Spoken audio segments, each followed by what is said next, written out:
చూస్తున్నా ఇగో ఇట్లయితే సంచులలో రింపుకొని ఈ సంచులతోనైతే ఆ పొలం దాటి అటు సైడ్ అయితే కుప్ప పోసినాం. ఇచ్చిన నుంచి మొత్తం వర్షమే ఇట్లా అయిపోయింది.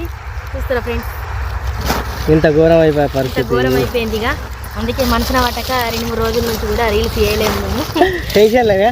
టెన్షన్కి. ఎందుకంటే దీన్ని పంట వేసి నుంచి వెళ్ళి చేతికి వచ్చేదాకా ఎంత కష్టపడ్డామంటే అది కూడా మీరు చూసే ఉంటారు. ఎంత బాధ అంటే చెప్పుకోలేని బాధ ఫ్రెండ్స్. మొత్తానికైతే మన కంకి వర్షం కొట్టి కింద సెదలు పట్టింది, బూజు వచ్చింది. చూసిరా ఫ్రెండ్స్.